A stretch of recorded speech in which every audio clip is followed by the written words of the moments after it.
Welcome back to Grow Joyfully Home and Garden Tour Saturday with your host, Grandma Sandy, your co-host, Suffolk Susie, Pat's Garden Life, and Growing on Vancouver Island.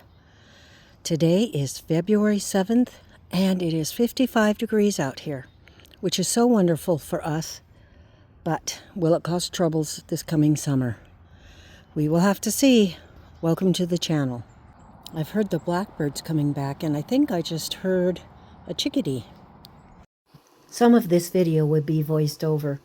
This is the biggest greenhouse we have out in the pasture.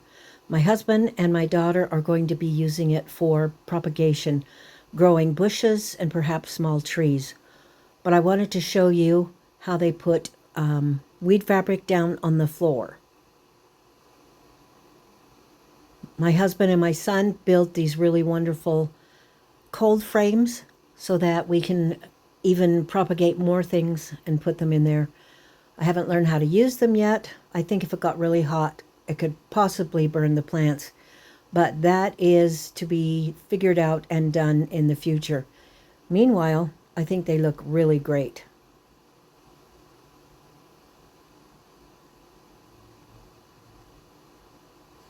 The next few things I'm going to show you are things that my husband and our second son have made and worked on so hard for us. There were cold frames, a potting bench. Here's Hopper the bunny saying hello. This is inside the barn that my husband has put a cement floor in, and he is organizing it, and he refinished this bench along with my son's help. This is the tack room. It used to be the tack room for the horses to put saddles and things in. And several years ago, our third son did blue spruce or some sort of beautiful wood and did tongue and groove work. All these things in here are showing they're going to refinish this old table of my mom's. There's some saddles that we still have, even though we don't have horses. And this is a wheat grinder that I bought years ago. And my husband made a table for it, and my son as well. And now there's the wheat over there in the corner. Lots of buckets of wheat. And a safe place to store them. A safe, cool, dry place to store them. And then the wheat grinder. Here's the beautiful tongue and groove board I wanted to show you again. Here's my husband's workbench. It's amazing. Everything is so neat and tidy. And that is the tack room. My husband's got all the summer implements and sprinklers and things hanging up. And here we are outside with the chickens. Do you see all the bark mulch here? That's what my son has done. This usually is just a lake of mud, but he has put down very thick bark mulch that was made from chopping up a bunch of our trees. And here's our sweet chickens. Here they are out in our garden. We allow them out in the garden during the fall and winter and early spring so that they can eat bugs, catch all sorts of awful things, and kind of just scratch around, move the earth around. Now, of course, they can't do anything like digging like we would with a shovel, but they do amazing things for your garden. So here they are happily out on a beautiful day, scratching and enjoying themselves. These chickens are out here in my daughter's flower patch that she had last year. This kind of stuff gives them shelter, a place to hide, gives them seeds to eat. They eat up the bugs. And if you can see right here, they're up against a chicken coop run, sunning themselves. There's a little tiny Silky up there. She's full grown, but they are such tiny little birds. They're so pretty.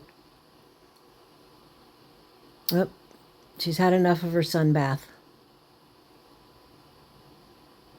I just love watching them walk around, scratching and pecking at the dirt and getting bugs, finding worms, moving the soil around. It's a very good thing for your garden ecosystem.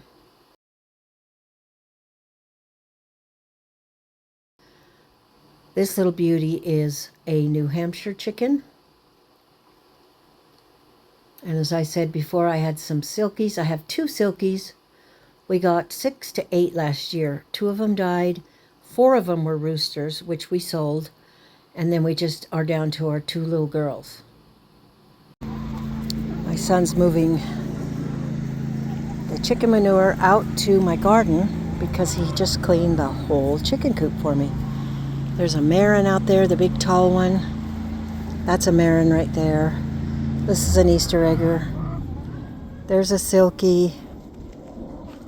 We have Americanas. We have one Brahma. She's black and white with the black tail feathers. And we have Wellsummer and Mrs. Puffyhead.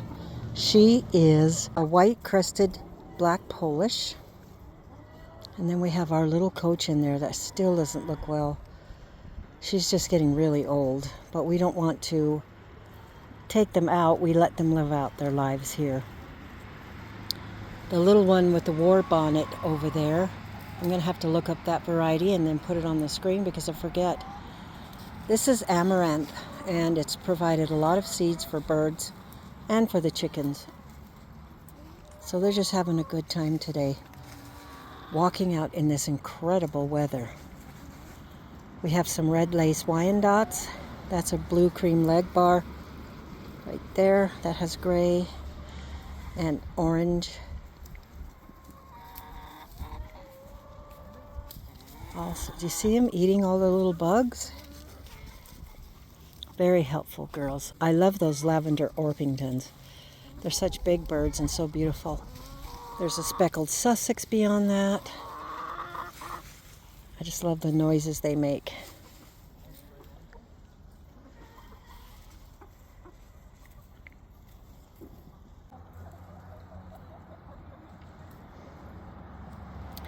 Here's another one with the war bonnet. It's a very unique breed. Oh, I think it's a Biefelder. That's what it is, a Biefelder. Bieffelder. Hard for me to remember all these guys.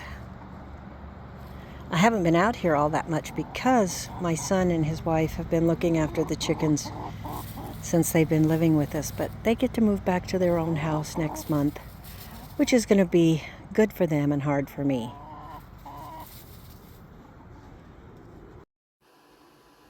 Here my husband and I are just strolling around the pasture garden, taking a look at how things are, wondering where we want to plant things. Should we move these cattle panels over? Should we put the potatoes where the corn was last year? Many questions. This is an Americana, that pretty girl. It's been incredible to have so much help on this place by our son. It's made the world of difference. We're all working out here in shirt sleeves. Can't believe how warm it is. I made some comfrey and feverfew salve today. That ought to last us a little while. It really helps with sprains, sore muscles, aching joints, and surface abrasions. No deep cuts because it heals so well. It won't heal what's underneath the cut where the salve is. And I made some nuts, a very healthy snack. Has an egg white and maple syrup, a little bit of honey, and lots of different kinds of nuts. And I made some lemon bars. I'm in the garage here washing up pots. That's one of the many chores a gardener has. It's not necessarily that fun, but it's essential. I use hot soapy water and scrub them all out with a scrub brush. Then I let them dry, and then they're ready to use in the greenhouse. Now I'm going back out to the greenhouse, and I'm going to probably pot up a few things. I washed a bunch of pots earlier.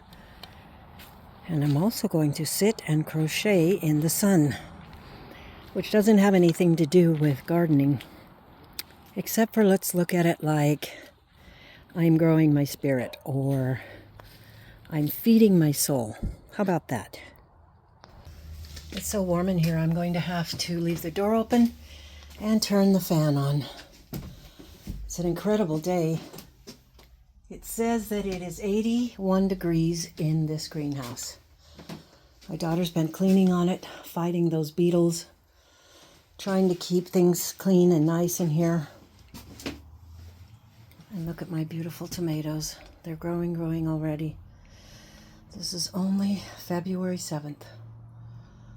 Probably grew them too early again, but we'll see how we can take good care of them so that they don't get too leggy.